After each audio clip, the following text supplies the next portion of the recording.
I was gonna put an album out called Fuck Death Row. And Mac 10 was gonna give me $1 million to put it out. It was gonna be on Who Banging Records. Come back the next day, Master P wrote me a check for $35,000.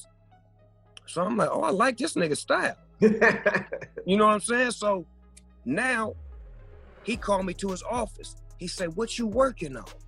I said, I got this album called Fuck Death Row. This motherfucker hard. He like, hold on, bro. He closed the door. That nigga like, man, you ain't gonna live to see that album come out. He said, don't do that, bro.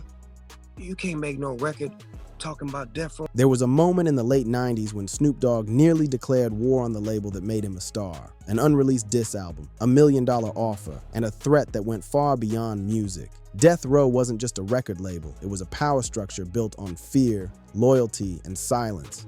And Suge Knight, he was the enforcer. But after Tupac's death and Dr. Dre's exit, everything shifted.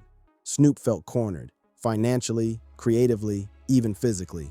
And out of that pressure came a plan, a final blow to Death Row, a record so direct it could have cost him his life. This is the true story of the album that never was. The betrayal, the warning, and the backroom deal that saved Snoop from becoming a headline. Let's rewind. Aftermath of a dynasty. September 1996. Tupac Shakur was gone, shot in Las Vegas, died 6 days later. 25 years old. The streets felt it, the industry felt it, and Death Row Records, once the most feared label in hip-hop, was suddenly unsteady. Behind bars for a parole violation, Suge Knight watched it all crumble from a jail cell in California. Dr. Dre had already walked away months earlier. Now Tupac was dead.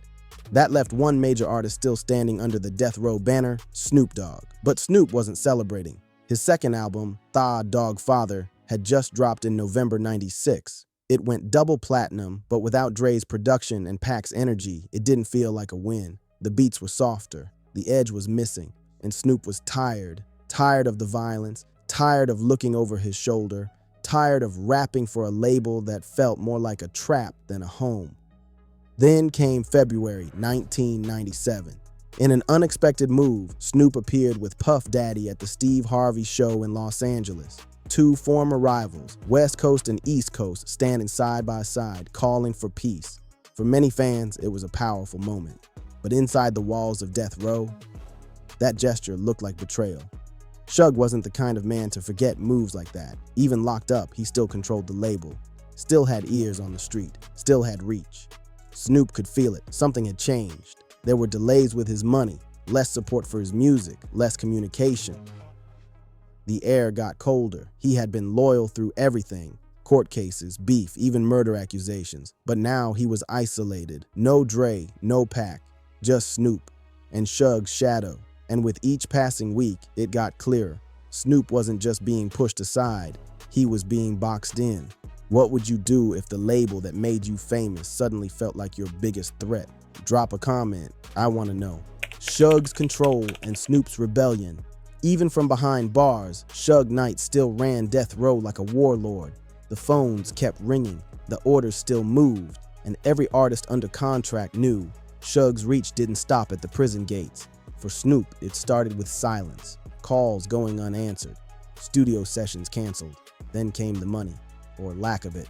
Royalties were late, projects were shelved. His planned EP, Doggumentary, was supposed to drop in late 1997. It never saw the light of day. Snoop watched as other artists got pushed. He was left sitting on gold, songs that would never be heard. To the outside world, he was still Snoop Dogg, but inside Death Row, he was being frozen out. The final blow came in early 1998. Snoop went public in The Source magazine, saying flat out, "They stopped paying me, holding me hostage. I don't give a damn about Death Row right now." It wasn't just frustration. It was rebellion. The kind of rebellion Suge Knight didn't take lightly. Some say Suge saw that interview as a declaration of war. The man he once called family was now airing dirty laundry in public, and worse, talking about freedom. But Snoop wasn't bluffing. He was tired of the intimidation, tired of making other people rich while he got silence in return. So he started recording again, on his own terms. Word spread through the streets. Snoop was working on something raw, something dangerous. something with a title nobody dared say out loud at death row. Fuck death row. He hadn't released it yet, but Suge's people were already talking.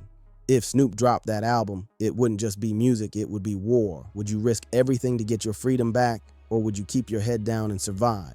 Tell me what you'd do. Streets talk. F Death Row emerges. When the music industry stopped listening, the streets tuned in. By late 1997, whispers started spreading. Snoop Dogg wasn't just angry, he was recording again. But not for Death Row. This time, he was lashing out. The rumors said he was crafting a full diss album. No subliminals, no metaphors. Straight fire aimed at Suge Knight and the label that tried to bury him. The working title was blunt, unforgettable, and dangerous. F.W.O. Death Row. It didn't come through major distributors. It wasn't backed by a label. It leaked the old-fashioned way. Bootlegs, mixtapes, burned CDs. From swap meets in Long Beach to mom-and-pop shops in Compton, the streets were buzzing. Snoop's voice was raw, unfiltered. The lyrics named names. He aired out everything Death Row had done to him, cutting his royalties, shelving his music, leaving him exposed when Pac died. And people listened. Tracks like Death Row Killer and This One's for Suge started appearing in underground circles. They weren't polished. They weren't radio-friendly, but they were real. Suge's circle heard it too, and they weren't laughing. There were rumors, never confirmed, that word was sent out from prison. Some insiders say Suge put a green light on Snoop. Not over music, over disrespect. It was personal now. A man who used to call Snoop his little brother was now hearing his name on diss tracks, and Snoop wasn't hiding. That fearlessness came with a price. In late 1997, Snoop started noticing strange energy around him. People following him, friends acting nervous. He was still Snoop Dogg, but he wasn't untouchable. He could feel it in the air. Something was building, and it wouldn't be long before it exploded face to face.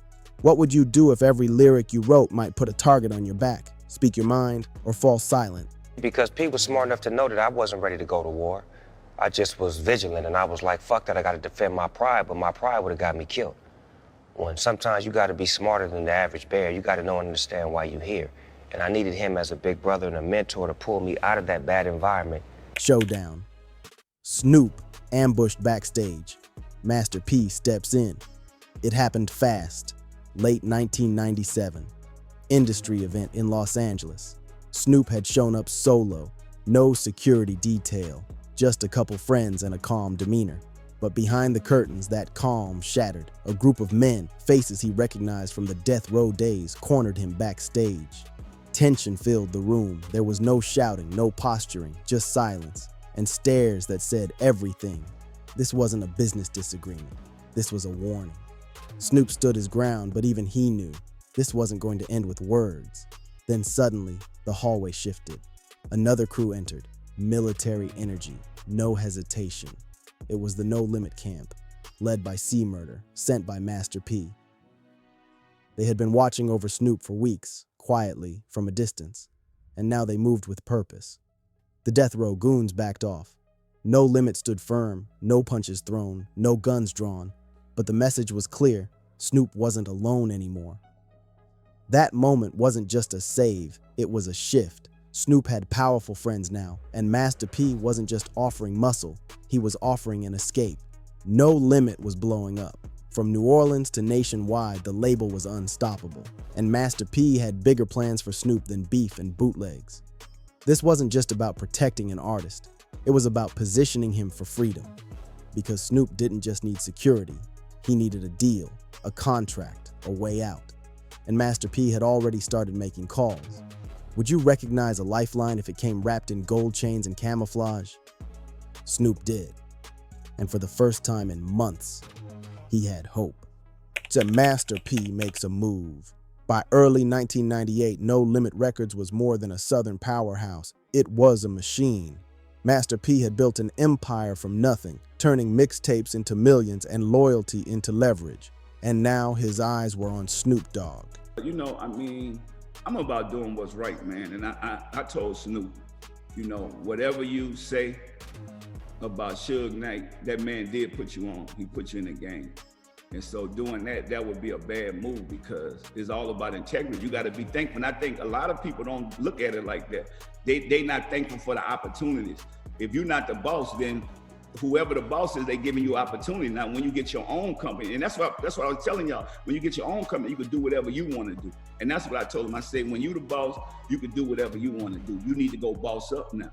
And we don't need to be getting into it with other black men, because that's what they want to see us, kill each other up. And I'm like, man, what are you gonna do that for? It make no sense. You done survived this, move on. And that was my mind was thinking, well, you know, let me talk to this man and let me see what he want to do. You know, but that ain't the way you go out, because even in relationships, when a couple get into it, first they do is start trash talking each other, which that ain't cool, because just yesterday you was in love with that person. And so that's how I look at it. They met in Los Angeles, two different worlds. Snoop from Long Beach, P from New Orleans.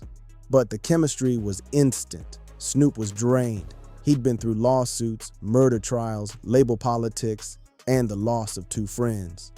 He was still rapping, but it wasn't fun anymore. Master P saw the fatigue, and he saw the potential. He didn't just want to sign Snoop, he wanted to free him. The problem? Snoop was still under contract. Death Row owned his music, his future, even his silence. But Master P had a plan, one that involved lawyers, distributors, and possibly something more direct. There are different versions of what happened next. Some say Master P went through Priority Records, Death Row's distributor, to broker the deal. Others claim he walked straight into prison and met with Suge Knight face to face. No cameras, no lawyers, just a quiet sit down. The details are murky. The money wasn't. It said that Master P offered Suge Knight millions, a buyout, royalties, points on future albums, enough to make Suge blink, even from behind bars. And just like that, the doors began to open. Snoop, who'd once been boxed in by contracts and fear, was now looking at freedom. Not just an exit, a resurrection. What would you trade to get your voice back? $1 million? Your masters? Your peace? For Master P, it wasn't even a question. Deal with the devil, money changes hands. The deal went down quiet. No press release, no cameras, just money and leverage. In spring 1998, word leaked that Master P had done the unthinkable. He bought Snoop Dogg out of Death Row Records. The price? $3 million, according to some insiders. Other reports say it wasn't paid directly to Suge Knight, but instead routed through Priority Records, Death Row's distributor. Either way, the effect was the same. Snoop Dogg was free. Suge Knight didn't say much publicly at first, but behind bars, the silence spoke volumes. He had just lost his last star. The man who brought him multi-platinum hits now belonged to No Limit. Some say Suge never agreed to the deal directly. In a later interview, he even denied that Master P ever visited him. Whether Suge got paid or not, one thing was clear. He had no control over Snoop anymore.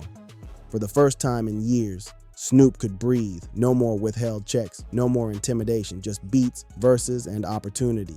But even in freedom, one thing lingered. That album, the one he'd been recording in secret, the one with the title Suge would never forget, Fa Death Row. Snoop had the masters. Mac 10 had offered him $1 million to put it out, and the world was waiting. So why didn't it drop? What stopped him? Because just as Snoop was preparing to go nuclear, Master P stepped in again. You're really doing this business thing. I want to play Snoop, who a lot of our viewers recognize, shouting out your approach. Take a look. Well, Master P showed me how to put a label together, how to go get money, how to eat, how to make money off my tours, how to make money off of movies, how to create a different lane for me to be seen differently. He brought money to the industry, because I'm telling you the truth, wasn't having no money. Well, you know, Snoop is such an inspiration, too. I mean, he's a legend. He's a guy that came a long way. Me and James, we come a long way. We changed our lives. Here we are today, creating an empire. And like James said, giving guys like that opportunities, believing in them, teaching them, educating them. I have a Master P Masterclass where I educate the next generation of business owners, people that have dreams and goals. The unreleased disc, F Death Row. Snoop had the freedom, he had the money, and he had something else, unfinished business. While Death Row tried to pretend he didn't exist, Snoop had been recording. Raw, unfiltered tracks aimed straight at Suge Knight. He wasn't holding back. The album had a title only Snoop could get away with, Form Death Row. It wasn't a rumor, it was real.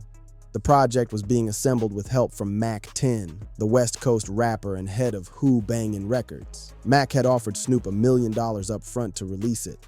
The diss album was ready to go. The lyrics were firebombs. Snoop was done playing nice. He had verses tearing into Suge, exposing the label's darkest moments and calling out everything that went down behind closed doors. It wasn't just a diss, it was a declaration. He wanted the world to know what really happened inside Death Row, and for a moment, he was ready to drop it.